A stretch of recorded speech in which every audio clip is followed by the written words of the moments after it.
Olá a todos, sou o professor Almeida Neto e hoje nós falaremos sobre frase, oração e período, ok? Uma aula introdutória, uma das aulas introdutórias do nosso módulo 1 para o curso de doutorado técnico, científico e literário de Estudo Superior Línguas Vivas, tá bom?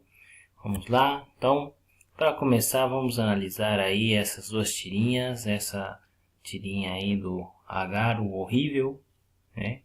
E do Ziraldo, onde temos ambas temos diálogos e ainda que de duas pessoas são muito diferentes. Se vocês analisarem, por exemplo, o primeiro diálogo de cima, nós veremos que duas pessoas se encontram na rua, em algum lugar, e estabelece uma comunicação bem breve, bem simples, vamos dizer assim, né? Tudo bem? Em que sentido? Como vai? Quanto tempo? Adeus ao diabo. Então é uma conversação que ela é bem breve, né? Bem simples. E nela nós podemos ver que às vezes pode até os personagens não se entendem entre si, né? Porque já leva a ambiguidade. Na de baixo, na de Agar, nós já temos já um assunto, já temos uma situação, nós podemos ver pelos poucos enunciados que temos na tirinha, nós podemos entender o que aconteceu, né? Além da imagem, que é um suporte importante, já pelo próprio texto, a gente entende o contexto da história. E se nós analisarmos melhor, né, como vemos na diapositiva seguinte, que nós temos nelas dois tipos de enunciados muito diferentes, né? Vejamos outros exemplos aí. No caso, nós temos aí quatro frases. No caso, impossível, oi, tudo bem? Ela mora na Bahia, eu comprei um livro muito interessante. Nós vemos aí 4 sentenças, nas quais as duas últimas, a C e a D, apresentam verbo. E apresentam informação, e apresentam contexto, apresentam um assunto, diferente das outras que servem para introduzir uma conversa, né? Então, vejamos. A oração ela é sempre muito mais completa porque o verbo traz em si muita carga semântica, certo? Muita carga da informação que queremos da situação comunicativa. Então, esse é um detalhe muito importante a gente dizer, tá? Toda sentença, se ela tem sentido, ela é uma frase, mas nem toda frase é oração, porque o que determina uma oração é o verbo, tá? Já adiantei um pouco a aula. Aí temos essa mesma definição que eu falei da frase, né? Frase todo enunciado com sentido completo, começa com letra maiúscula e termina com ponto. Muito importante que os pontos sejam de exclamação, final, interrogação, explicitam o sentido da frase, tá bom? Aí temos tipos de frases. Temos frases declarativas que afirmam algo, estudo português, interrogativas que perguntam alguma coisa, estudo português, exclamativas, estudo português, né? Tipo, exprimo uma emoção, e imperativa onde eu determino, eu solicito, eu peço, eu ordeno uma pessoa a fazer uma coisa. Estude, logicamente, tu, português, né? Então temos esses tipos de frases. Alguns tipos, são vários, esses são alguns deles, somente, né? Alguns tipos de frase. Bom, vamos praticar um pouquinho. Aqui nós temos a primeira, fogo, né? O que vocês acham? Que frase poderia ser essa, né? Pelo sinal de pontuação a gente já sabe que é uma frase exclamativa. A seguinte, veja gente, tem verbo, viu? A seguinte, posso, o verbo posso, é claro. Porém, quanto ao seu valor de frase, que tipo de frase seria? Uma frase exclamativa, uma frase interrogativa, que tem um sinal de interrogação, né? Depois, os casais saíram para jantar. Também tem verbo, mas como frase, como podemos classificar? Pelo ponto final, já vemos que é uma afirmação. Então, é uma frase declarativa. Ela informa algo, né? Pare, por favor. Temos um verbo também, mas A intenção dessa sentença, desse enunciado, conforma ela com uma frase imperativa, porque nós temos, além do verbo, uma ordem explicitada pelo sinal de exclamação, tá bom? Então vejam essas diferenças para que vocês possam ter presente na hora de traduzir, né? Bom, agora vamos para a oração, que é o nosso ponto principal.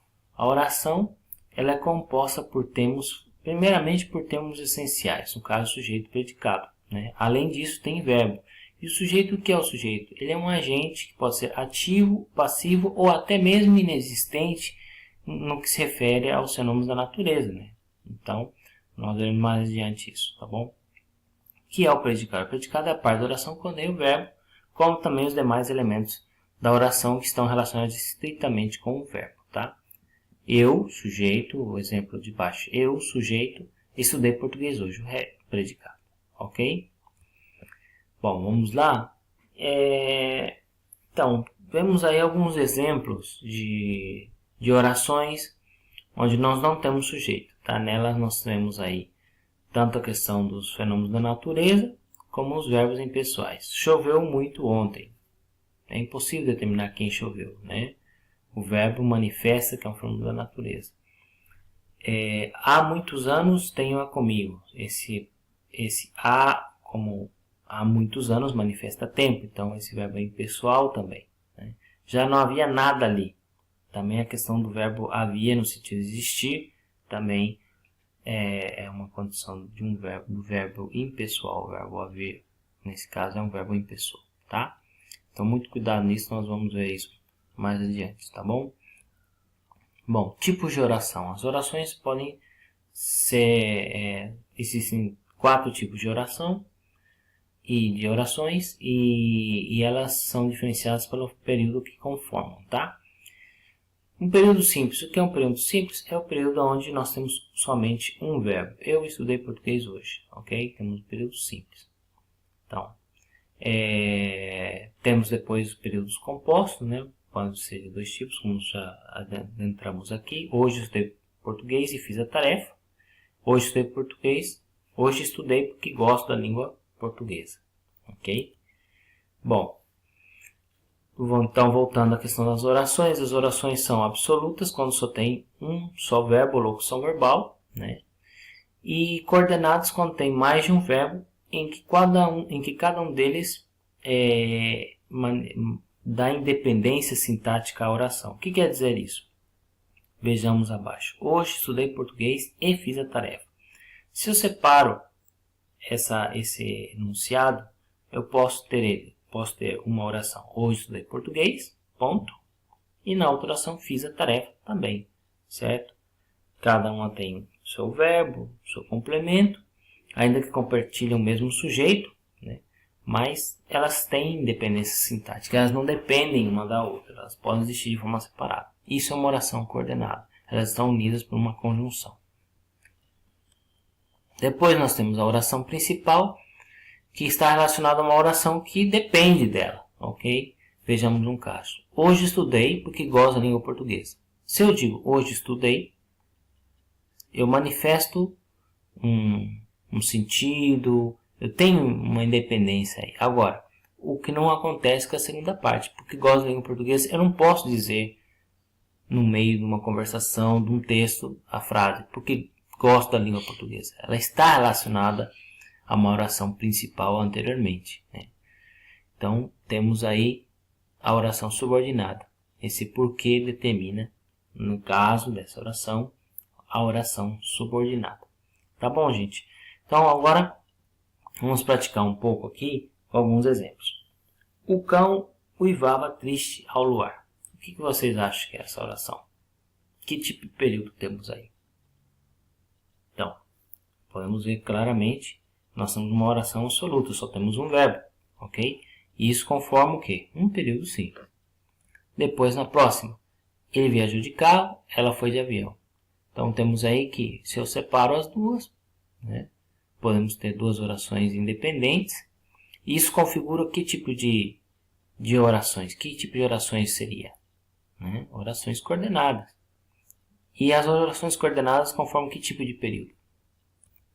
período composto, porque nós temos mais de um verbo, ok?